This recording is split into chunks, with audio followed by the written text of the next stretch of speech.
Bon, ben, David, tu es certainement quelqu'un avec 36 casquettes. Des chapeaux. Des chapeaux, des casquettes, ça doit monter jusqu'au plafond. Parce que tu es maintenant le directeur en fait, de la Maison de la Poésie ici à Amais. Depuis 2007. Depuis 2007, ça j'ai vu. Mais tu t'occupes également d'une maison d'édition qui est l'Arbre à Parole. Ouais. Vous avez, au sein de la Maison de la Poésie, vous êtes devenu non seulement un éditeur, mais des distributeurs de livres pour d'autres éditeurs. Ouais.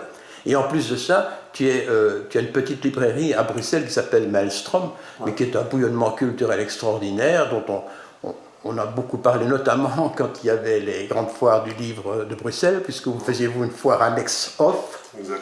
Et puis il faut dire aussi que vous avez la réputation d'être très à gauche, même à l'extrême gauche. Tu me diras si c'est vrai ou pas. Alors on va commencer par la Maison de la Poésie, parce que moi j'en vois 3 en Belgique.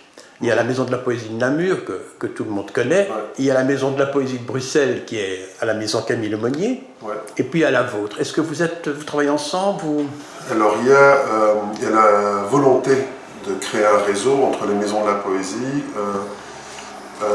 Malheureusement, la Maison de la Poésie Arthur Rollo, celle de XL, va être liquidée. Donc on sera bientôt plus que 2 maisons de la poésie en Belgique.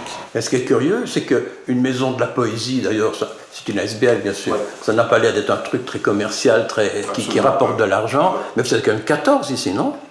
Alors ça, c'est 10 équivalents temps plein, comme on dit, qui sont dispatchés, dont un tiers est quand même attribué à des missions d'animation. Donc vous fonctionnez un petit peu comme un centre culturel, quoi. Exact. Est-ce qu'il y a un autre centre culturel que le vôtre à Amais? Il y a un centre culturel qui est juste à côté. Non, mais ce qui veut dire qu'une petite ville comme Amais se permet 2 centres culturels. Indirectement, oui. Disons que la Maison de la Poésie est surtout un lieu qui devrait exister dans chaque ville, finalement. Un lieu qui soit dédié à la poésie, ce serait quand même fantastique. Et dans toutes vos activités, parce qu'on en parle quand même pas mal, il y a un peu de tout, mais tout ça doit quand même coûter de l'argent, vous avez un budget. Alors moi j'ai vu la liste impressionnante des personnes, des institutions qui vous subsidient. Il y a le Forum, la Fédération Wallonie-Bruxelles, la région Wallonne, la province de Liège, la ville d'Amais. Mais tout ces Amais, la ville vous donne le local. La région Wallonne, par exemple, la région Wallonne est notre plus grand subsidiant, vu qu'il paye les 10 postes APE. Donc ce sont des postes payés à 80%, donc ce sont des postes subventionnés depuis très longtemps, donc ce sont des plans d'aide sociaux qui ont été créés il y a plusieurs années. La communauté française, enfin la Fédération Wallonie-Bruxelles, la province de Liège nous donne des subventions qui peuvent paraître pour certains conséquentes, mais qui ne sont pas suffisantes pour tout développer. C'est pour cela que notre travail d'imprimerie, le travail de distribution d'autres éditeurs nous permet de rajouter. Oui, c'est ça. Vous êtes éditeur, donc l'Arbre à Parole, c'est la maison d'édition de la Maison de la Poésie de Amais.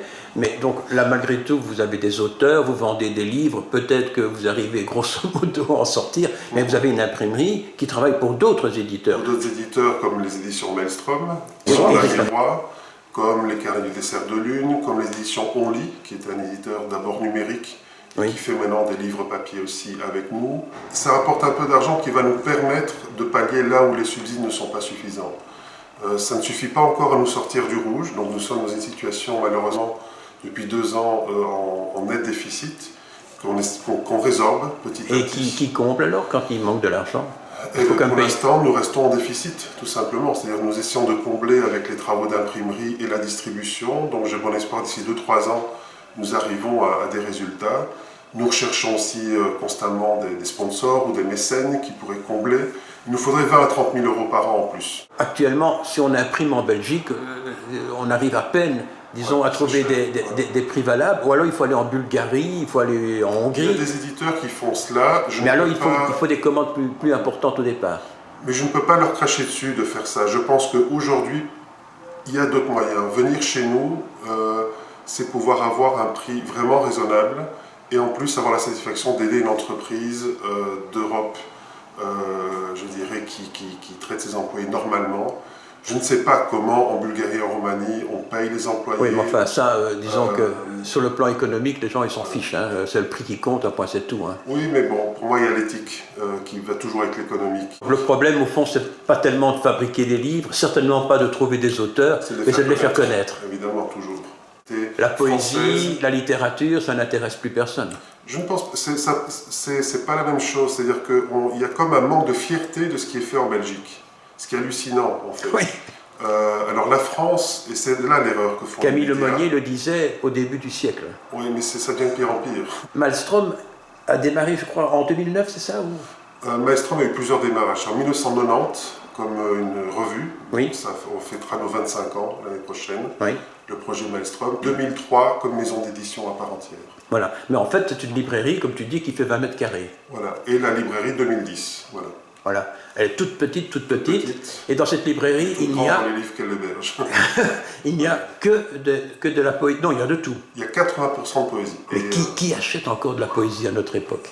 eh bien, beaucoup de gens finalement. Je suis toujours étonné en réalité, parce que je suis un grand militant depuis des années de la poésie, mais je suis toujours étonné de voir quelqu'un rentrer dans la boutique, la découvrir un petit éditeur français ou québécois ou belge. Qui est ouvert tous les jours? On est ouvert de façon associative, donc du mercredi au samedi l'après-midi, Ah oui. de 14 à 19. Donc il y a des Et lors bénévoles des qui événements. viennent... Oui, grosso modo, c'est l'équipe de Maelstrom qui tient la boutique ouverte, bénévole.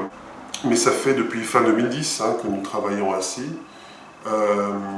Et la librairie grandit dans son rayonnement et aussi dans les ventes. Donc nous vendons de plus en plus.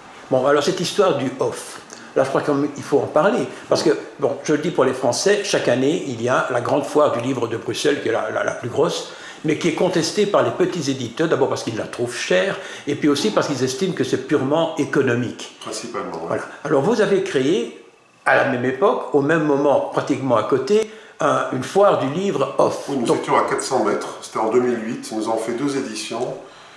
C'est un acte de pirate, de vrai pirate. Oui, bien sûr. D'ailleurs, ça n'a marché qu'à moitié. Hein. La première année a super bien marché, la deuxième beaucoup moins, parce qu'on était sans doute trop dispersés sur 4 lieux, donc on a fait une erreur. Et là aussi, ça avait un aspect politique évident. Hein. La science est déjà pas mal. Si vous voulez en finir avec la misère dans le monde, au lieu de vous branler sur le prix du baril, essayez plutôt de plafonner les salaires des grands patrons. Il y a des gens qui bouffent la richesse du monde. Le gâteau, il faut le partager entre tout le monde. Et ça, osez le dire, c'est ça le vrai débat. Et arrêtez de culpabiliser les chômeurs et les pauvres. Oui, mais l'acte même était pour moi d'abord un acte poétique, puis un acte politique, c'était de contester le fait que la seule façon de concevoir le livre et un salon du livre, qui était celle du salon IN, que nous disions. Oui. Mais s'il n'y avait pas ce salon-là, il n'y aurait rien du tout. Je ne sais pas. Enfin, c'est déjà bien évidemment que cette foire du livre existe en soi. Maintenant, sa dérive commerciale était évidente. Pendant 2-3 ans, elle a fait l'effort de s'ouvrir à la poésie, aux petits éditeurs, juste les années où on faisait le off. Et après, de nouveau, c'est disparu. Ou peut-être faire un off à l'intérieur du IN. C'est pas possible, ça. On peut tout imaginer. Notre idée, c'était un peu une citation d'Avignon. C'est-à-dire qu'il y a le off à Avignon qui est devenu quasiment un in, tellement qu'il est célèbre. Exact. Mais qui permet souvent une programmation plus expérimentale. Donc ce sont des choses que l'on aurait pu créer comme synergie, mais le climat à l'époque était un peu plus à la guerre, donc ça a été vécu de façon très agressive d'un côté et d'autre. Donc ça pourrait être vécu autrement.